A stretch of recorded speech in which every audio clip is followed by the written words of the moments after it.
दोस्तों, क्या आपको पता है कि रामायण धारावाहिक की माता सीता आज कैसा जीवन जी रही हैं? या फिर रामायण धारावाहिक में काम करने वाले वो किरदार आज कैसा जीवन बिता रहे हैं? दोस्तों, 90 के दशक का भारतीय टेलीविजन का सबसे लोकप्रिय धारावाहिक रामायण तो लगभग भारत में रहने वाले हर व्यक्ति ने जरूर देखा होगा। इसके अलावा विदेशों में भी बहुत सी जगहों पर इस धारावाहिक को कई भाषाओं में डब करके दिखाया गया है। दोस्तों, इस धारावाहिक को लोगों ने उस वक्त भी बहुत ज्यादा पसंद किया और आज भी बहुत ज्यादा पसंद करते हैं। मगर क्या कभी आपके दिमाग में ये बात आई है कि आखिर इस धारावाहिक में काम करने वाले वो सभी किरदार कहाँ चले गए? आखिर वह फिर किसी दोबारा धारावाहिक या फिर फिल्म में क्यों नजर नहीं आए? क्या आप नहीं जानना चाहोगे कि आखिर आज रामायण की माता सीता कैसी हालत में हैं और कैसा जीवन बिता रही हैं? दोस्तों, आज हम आपको इसी पर एक खास वीडियो दिखाने वाले हैं, इसलिए इस वीडियो को जरा ध्यान से देखना। दोस्तों, बताते हैं आपको कि आखिर क्या कर रहे हैं वो रामायण के किरदार। दोस्तों, सबसे पहले बात करते हैं भगवान राम और माता सीता के चहेते भगवान हनुमान की। दोस्तों, भगवान हनुमान का रोल निभाया था उस वक्त के सबसे ताकतवर बॉडी बिल्डर दारा सिंह ने। उन्होंने सिर्फ टेलीविजन के इस धारावाहिक में ही नहीं बल्कि रियल लाइफ में भी अपनी बॉडी की ताकत का लोहा मनवाया था। वह काफी लंबे और तगड़े थे, जिसकी वजह से उनको यह रोल मिला था और ये रोल उन पर काफी फिट भी बैठा था।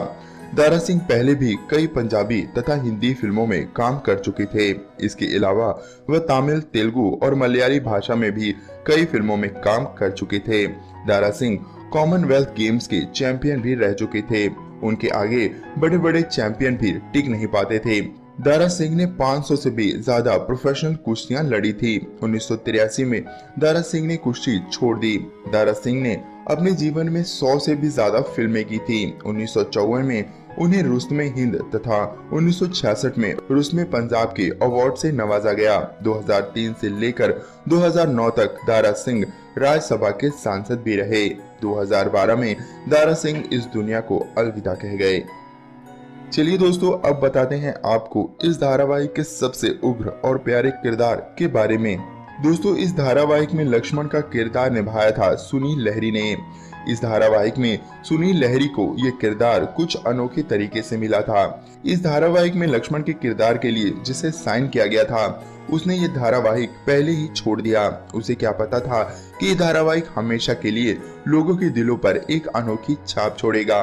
सुनील लहरी इस किरदार के लिए काफी परफेक्ट रहे। सुनील लहरी ने लक्ष्मण के किरदार को इतनी शिद्दत से निभाया था कि रियल लाइफ में भी लोग इन्हें लक्ष्मण ही बोला करते थे।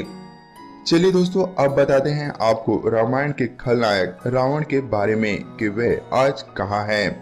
रावण का किरदार निभाया था अरविंद त्रिवेदी जी ने। अरविंद त्रिवेदी का फेस इस कैरेक्टर के लिए पूरा सटीक बैठा था।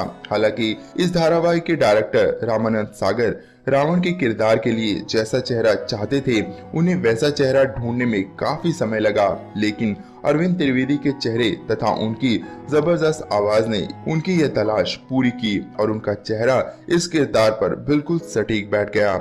अरविंद त्रिवेदी जी ने अपनी पूरी जिंदगी में हिंदी और मराठी फिल्मों को मिलाकर तकरीबन 250 फिल्मों में काम किया था। लेकिन इतनी फिल्में करने के बावजूद भी उन्हें असली पहचान मिली तो रामायण धारावाहिक से। इसकी एक सबसे बड़ी उदाहरण एक और किरदार की है, बाहुबली फिल्म में काम करने वाली रामा कृष्णन की। रामा कृष्णन ने अपनी पूरी लाइफ में कई हिंदी और तमिल फिल्मों में काम किया, मगर उन्हें पूरी उम्र वो पहचान नहीं मिली जो पहचान उन्हें बाहुबली फिल्म में शिवगामी का किरदार निभाकर मिली। उसी प्रकार रामायण के रावण को भी सारी दुनिया रावण के रूप में ही जानती है। यहाँ तक कि लोग अरविंद त्रिवेदी के बच्चों को रियल लाइफ में रावण के बच्चे तथा उनकी पत्नी को मंदोदरी कहकर बुलाने लग गए। आज अरविंद त्रिवेदी की उम्र 80 को पार कर चुकी है। आज अरविंद त्रिवेदी पॉलिटिक्स में सक्रिय है। अरुण गोविल। दोस्तों, भगवान श्री राम का किरदार निभाने वाले अरुण गोविल ने अपनी एक्टिंग के करियर की शुरुआत 1977 में की थी। उनकी पहली फिल्म का नाम पहेली था। अरुण गोविल ने रामायण से पहले विक्रम वेताल धारावाहिक में मुख्य किरदार विक्रम का रोल अदा किया था। विक्रम वेताल धारावाहिक में काम करने वाले तकरीबन सभी किरदारों ने रामायण धारावाहिक में लगभग काम किया था, मगर उन सभी को असली पहचान रामायण धारावाहिक से ही मिली। उस समय अरुण गोविल को लोग भगवान ही मान लिया करते थे।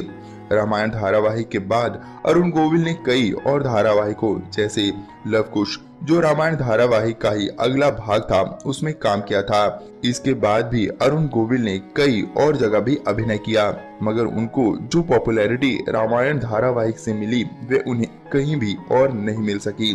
चलिए दोस्तों, अब हम बात करेंगे रामायण धारावाहिक की माँ सीता के बारे में, जिनका नाम है दीपिका चिखलिया।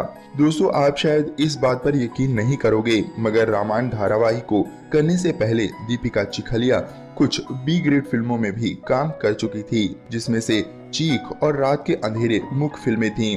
रामायण से पहले दीपिका चिखलिया ने कई धारावाहिकों में अपने अभिनय का जादू दिखाया था, जिसमें से विक्रम बेताल और दादा दादी की कहानियां मुख्य थीं।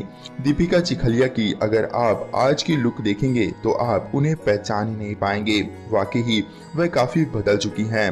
मगर दोस्तों, इस धारावाहिक ने दीपिका चिखलिया की पूरी जिंदगी में बहुत परिवर्तन ला दिया था। दीपिका चिखलिया को भी इसी धारावाहिक से खूब पॉपुलैरिटी मिली और लोगों की रिस्पेक्ट भी मिली। दीपिका चिखलिया को लोग माता सीता कहकर ही बुलाते थे। उनकी पॉपुलैरिटी का आलम ये था कि चाहे उस समय वह उम्र में काफी छोटी थी, मगर लोग उनके चरण छूकर आशीर्वाद लेने के लिए लाइनें तक लगा लिया करते थे। उस समय लोग बहुत ही भोले थे, वह कलाकारों में भी भगवान का ही रूप देखते थे। 1951 में दीपिका ने वडोदरा की सीट से बीजेपी की तरफ से चुनाव लड़ा और वे वहां की एमपी बन गईं। मगर उन्हें पॉलिटिक्स कुछ रास नहीं आई, तो उन्होंने एक कॉस्मेटिक बिजनेसमैन हेमंत टोपीवाला से शादी कर ली, जिनकी बिंदी और नेल पॉलिश की मैन्युफैक्चरिंग कंपनी थी। दीपिका चिखलिया की 2 बेटियां हैं। दीपिका चिखलिया को अभिनय में कुछ ज्यादा तरक्की तो नहीं मिली, मगर आज वह एक खुशहाल जीवन जी रही हैं। तो दोस्तों, कैसे लगी आपको रामायण धारावाहिक के किरदारों की आज की जिंदगी? उम्मीद है आप भी रामायण धारावाहिक बड़ी ही श्रद्धा से देख रहे होंगे और श्री राम और माता सीता से यही कामना कर रहे होंगे कि जल्द ही दुनिया आज की भयानक स्थिति से निकल जाए और सब कुछ पहले जैसा कुशल मंगल हो जाए। इसी कामना के साथ जय श्री राम, जय माता सीता की।